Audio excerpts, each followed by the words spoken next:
soibum hapchale mathakta ma'am.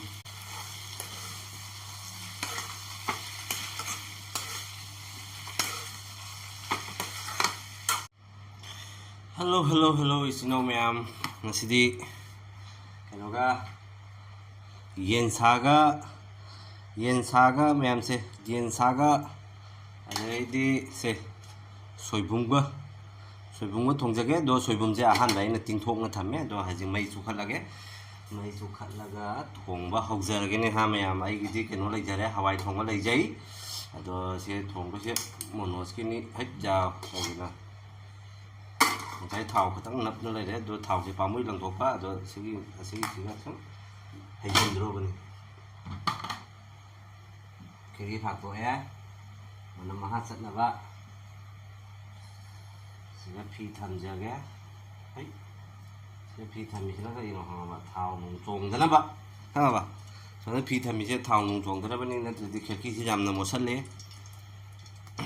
do gini thamise ma'am jadi mathang yengase ma'am ahanbada tespata ma'am ahanbada tespata 1 2 3 jau lao re seloraga maroi mafumdo se tak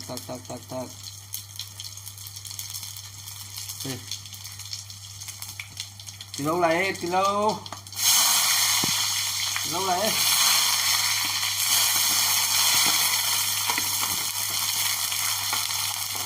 cùng đó mèo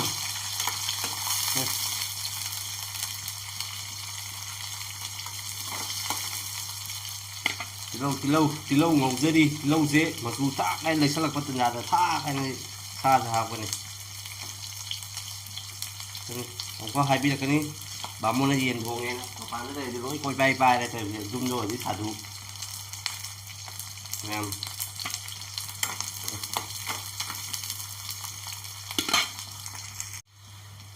ma'am hojik siap ini tuh ya ma'am hojik tilau chanam tilau se mulla banina matu laisala banina chanam ga singa moroka suja base hapsan jaba hapsan jaba ki kunna pai ro ne khud se handok jaba se khabai laksare khabai jina pen se maina koro osaba hau ra makini hau na bani thongge ma thabakte halaktri se thongamu haidna ingonda phone tawraga haijare ado na inga thongjare mayam masu se laisalak pangai si aina soibum se pamu bana aina mukbang tawna ba na irolaga hangaba awa puting ka gang lairaga khatang se hangaba mana o ka su phutla cha khabni base ato buduni ba hangaba doi chamthokki mayam soibum se mari manga thonga chamjadi ma se keno tawani chinba henjalle ba khangaba ma'am doi chamgi am ta hangaba ma chu laisalak pangai si yemunba ma'am ana munna jeng bisi bi sama bloki ngasigi second recipe se ma'am jeng bisi na sa se jalle amukka to amukka thum ha paurage ma ka sana ka deba sanga to thum hape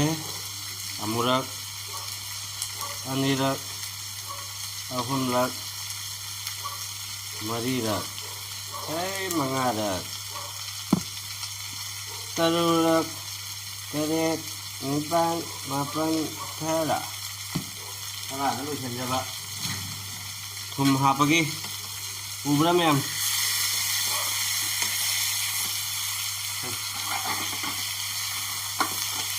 thum hapagi amta osaba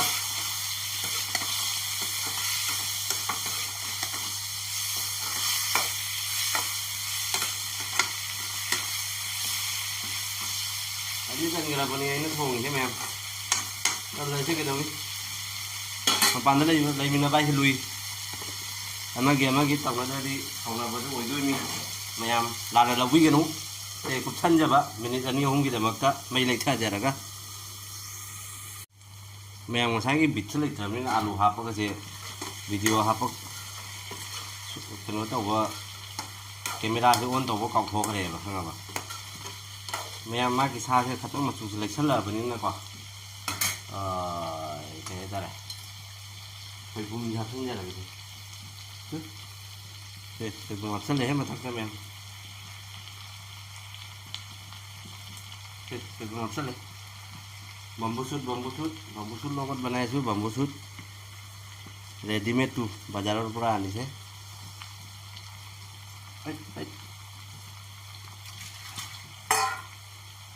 আৰু বিলাই ডালিব বিলাই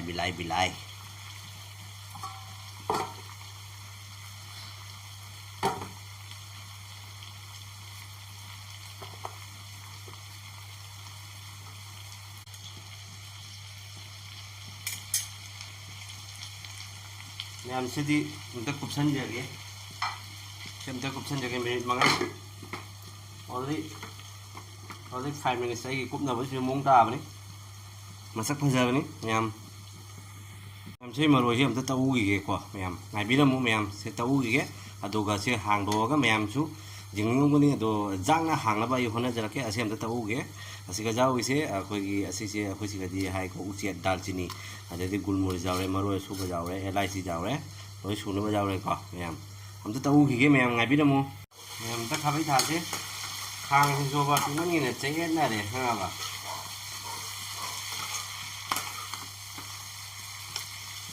मनम वनि नुंखिने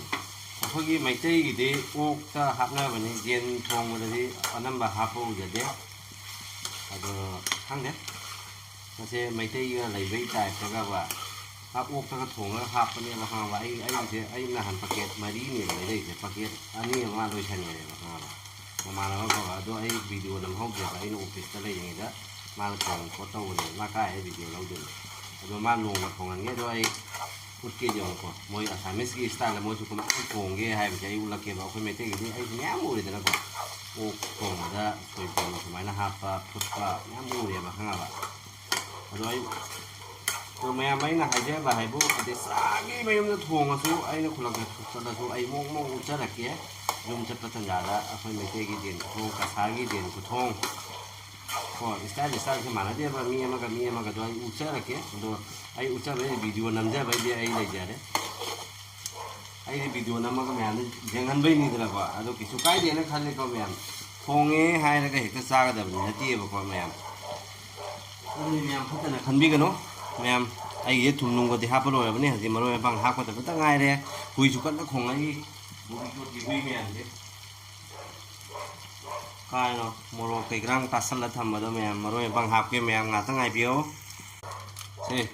अहमद मोरक सूबसे खरा चायसे याम चायदेबीद खतंग सुमायना याम चायबा जादे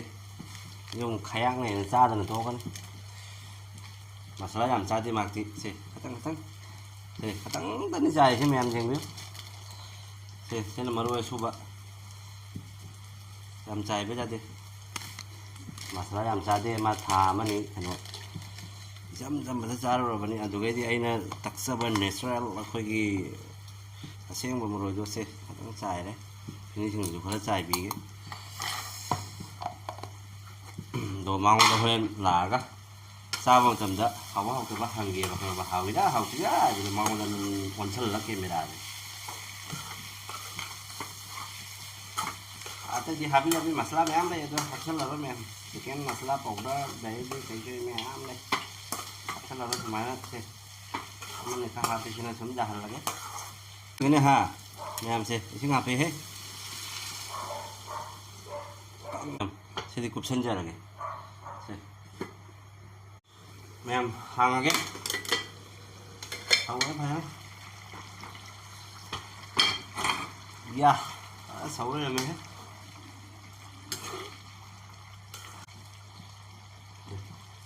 यहाँ पे है ma'am उबला और फजीगम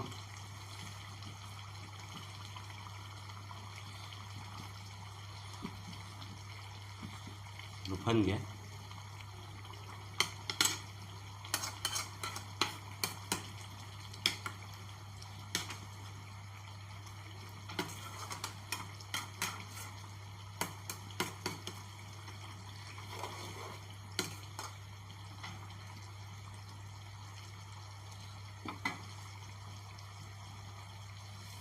ꯃꯌꯥꯝ ꯃꯥꯒꯤꯅꯤ ꯏꯁꯤꯡ ꯈꯤꯇꯪ ꯍꯥꯞꯄꯤꯒꯦ ꯁꯨꯝ ꯀꯪꯉꯦꯅ ꯑꯗꯨꯝ ꯑꯩꯉꯣꯟꯗ ꯏꯁꯧ ꯂꯥꯡꯒꯅꯤ ꯏꯁꯤꯡ ꯈꯤꯇꯪ ꯍꯥꯞꯄꯦ ꯃꯌꯥꯝ ꯌꯦꯡꯉꯨ ꯂꯣꯏꯁꯤꯜꯂꯛꯇꯣꯔꯦ ꯁꯦ ꯃꯆꯨꯁꯨ ꯐꯖꯔꯦ ꯇꯞ ꯇꯞꯅ ꯊꯣꯡꯉꯅꯤ ꯃꯊꯛꯇ ꯁꯥ ꯃꯔꯣꯏ ꯍꯥꯞꯆꯜꯂꯒꯕ ꯃꯌꯥꯝ ꯁꯦ ꯇꯟꯁꯨ ꯑꯩ ꯍꯩꯕ꯭ꯔꯥ ꯍꯥꯏꯅꯅꯦꯀꯣ ꯍꯧꯖꯔꯦ ꯇꯣꯠꯆꯔꯤ ꯁꯤꯅꯤꯀꯣ ꯃꯌꯥꯝ ꯃꯥꯒꯤ ꯁꯥ ꯊꯣꯡꯕꯒꯤ ꯄꯣꯔꯥꯁꯤ ꯂꯣꯏꯁꯤꯟꯖꯔꯒꯦ ꯁꯥꯏ ꯃꯇꯥꯡꯁꯤꯗ ꯇꯟꯃꯨꯛ ꯍꯧꯒꯦ